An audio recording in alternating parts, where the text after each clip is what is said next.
I'm back today with another episode of Off the Shelf. Today we're taking a look at the Potions of Anathar from 1981. Please stick around. I'm AZ Mountaineer. This is our channel, Old School Rules, a place for everyone that loves classic RPGs and anyone that wants to learn more about them. The Off the Shelf series is an opportunity for me to share an item from my collection with the community. So whether this is something you've never heard of before or something you just don't have in your personal collection, hopefully today gives you a better idea of what this item is all about. Hope you enjoy the video. Okay, so this item, it's got a heavy stock cover, regular size pages folded in half, so it's folio sized, right? Kind of an orangish color here on the cover. This product appears to be the work of Phil Martin. It is copyrighted in 1981. And the artwork here is by a guy named Randy Penny. He did the cover, the rear cover, and all the interior drawings. We'll take a look at those here in just a minute as well. Here's his cover. It's sort of a, I guess based on the title, we'll say this is an alchemist or maybe a wizard that he has drawn here. Pretty cool stuff. Comes out in 1981. Like I said, Phil's name's the only name in here. He gives some thanks to some other people. There's no price. 36-page booklet, and again, Randy Penny does all of the art. That's it. That's in here. Here's his note. This book was designed to be used by players. They should know where and how to obtain the ingredients that are listed here. I think I'd probably make them learn the recipes rather than I wouldn't just they couldn't just be handed out to them, right? That could be a small quest, and as he says, then that becomes a quest to find the components that are needed. Do not give away the ingredients. The ingredients should be very rare. Many good adventures can be created around the search for special ingredients. Traps, dungeon entrances, old buildings can be provided for searchers to stumble into. Also, be very strict with the ingredients and mixing procedures, and you should impose stiff penalties for mistakes in the process. Characters could die if they're not careful. We'll talk a little bit about that. He actually gives some adverse consequences in here. You should feel free to modify the potions described and create your own. Experiment and enjoy. And here we've got just some Old English writing. He pretends this was created by a guy named Xerxom Scribulus. Here are the various potions that are in here. He lists them all for you, right? And I'm going to go over just a few of those to give you a sense of it and share some of the artwork with you. But they're all kind of similar, and you'll get the gist of what's going on here. So again, a little bit of an introduction. This is a compilation of potions from the Wizards of the Anathar. The recipes herein are the least dangerous and least deadly that I dared to record. You who would read and use the recipes in this book should at all times be aware of the fact that arts of this type make no distinction between good and evil. Read on only if you dare. These recipes are for 1 pint. They should be prepared in an iron cauldron set over a fire, built of 13 pieces of wood, stirred with a 14th piece of wood, unless something else is said, and you'll see that a couple times. Prior to beginning the formulation, all the wood to be used must first be enchanted. Care must be taken from the first preparation to the final stirring. One mistake, no matter how small, can cause anything from simple failure to complete and horrible destruction of either the concoction or, in some cases, the person who's preparing it. All of these potions, when finished, in his mind, will be clear, so you must have some way to mark them so you know what you have. For goodness sake, don't mix potions together. And then in his, again, you create 1 pint, and he says a dose would be 1/10 of a pint. So each of these formula he has in his campaign make 10 uses. So here's his first one. It's the healing potions. Now, all of these start the same, 1 pint of water and 5 of these Anathar leaves. That's his base. I guess the Anathar leaf is somehow central to the creation of the potion, and then everything else begins to be unique to the potion. So here he says, go get 4 leaves from a thymus plant, stir in a pentagram or in a star-shaped motion, do it 5 times, and that'll be the end of it. Then for the healing potions, you add additional things, you get additional healing abilities, right? So the first one is 2d6, 4d6, 5d6, 6d6. As you add in the Moglob moss, stems from the pedder plant, roots from a lettuce tree. And then the last one here is sort of person specific. If you put your blood into there, then it will be a special healing potion that only works for you. It seems like if 5 different people put their blood into the potion, then any of the 5 could get benefits from it. Okay, that's the healing potions. Here's the speed potion. I like this one. It's again, water, Anathar leaves, and then a cheetah's heart. Stir that around. And he also does a nice thing here, I think, for game balance purposes with some of these. So this doubles your speed running at 2.5 normal speed. I don't really know what he means when he says it doubles your speed, and then he says like dexterity and melee. I mean, I'd certainly give you twice as many attacks as normal. I don't think your dexterity would go from 16 to 32. I don't even know what that would mean, right? This is the interesting thing, the duration of a lot of these. As long as required, it's almost like the character can decide when he doesn't need it anymore. And here's a reason why. When the potion wears off, your movement, combat, and constitution will be all reduced by half for the same length of time as you were utilizing the speed potion. And during that time, your damage, you'll take 1.5 times damage for any damage you take.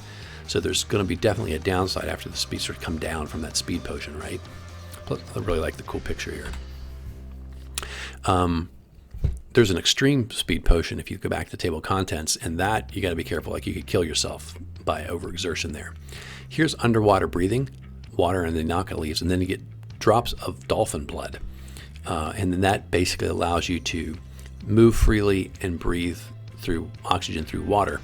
Interestingly, I never thought about this before, he says, but you got to be careful because you can only breathe like a dolphin, right? Well, I guess a dolphin breathes oxygen. You can only breathe like a fish, so maybe this shouldn't be a dolphin, right?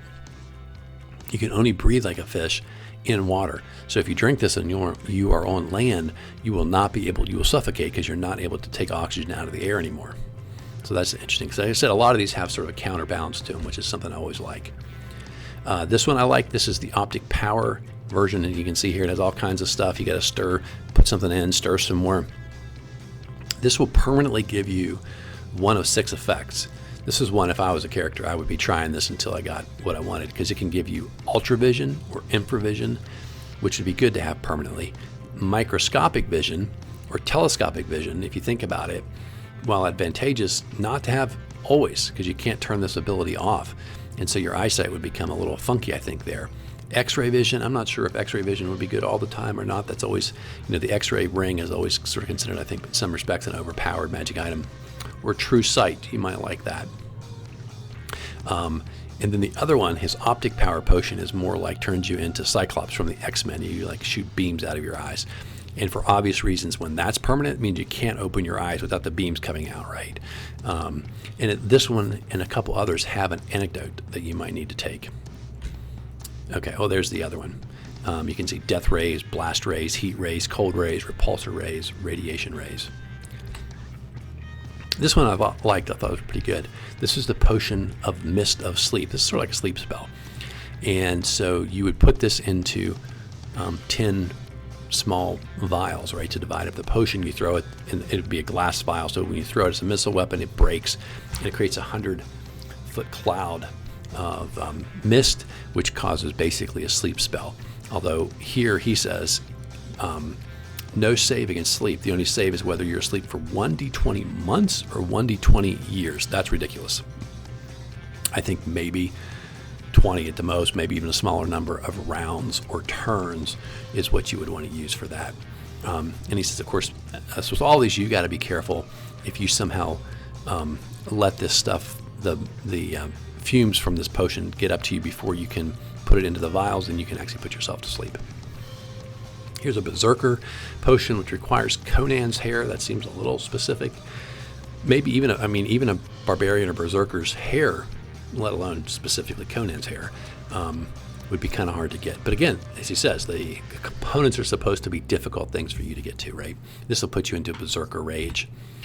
This is one every player will love, the half damage potion, which has no side effects. And you need the hide of an armadillo and some tortoise shells. And basically physical damage, you just take half damage for duration, which here is 2d20 melee rounds, which is a pretty long time.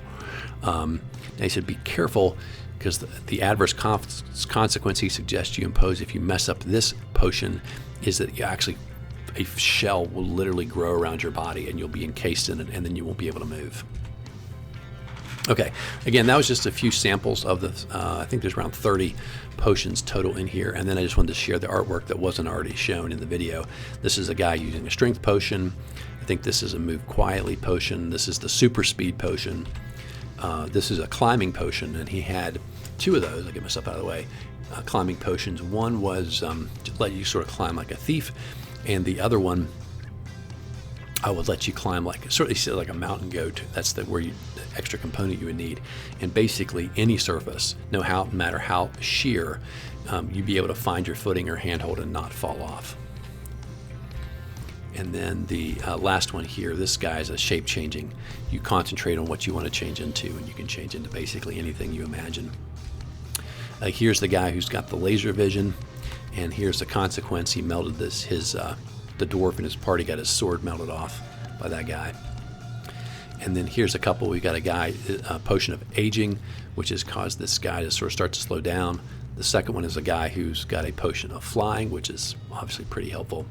And then this is a cool one. I think I actually saw this one being utilized in, well, this concept being utilized in Critical Role in the second season of that show.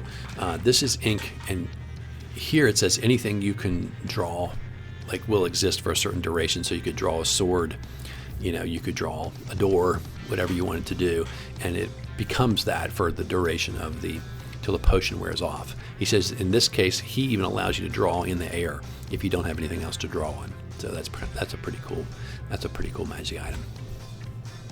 Here's the rear cover. It looks to me like it's just maybe like an elven warrior standing in front of some bushes. That's our look at the Potions of Anathar, one of the dozens and dozens of third-party publishers who created their own product for Dungeons & Dragons back in the early days of the hobby. I think this one's really cool. Other than this copy I've never seen this mentioned or for sale.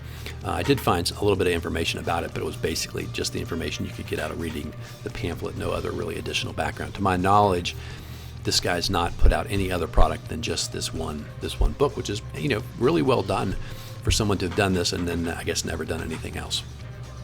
Hope you enjoyed this. Hope this was interesting to you. I hope you're enjoying all the videos we put out here on our channel. We try to put something out once or twice every week. Hope you guys have a great rest of the day, and until next time, my friends, keep rolling 20s.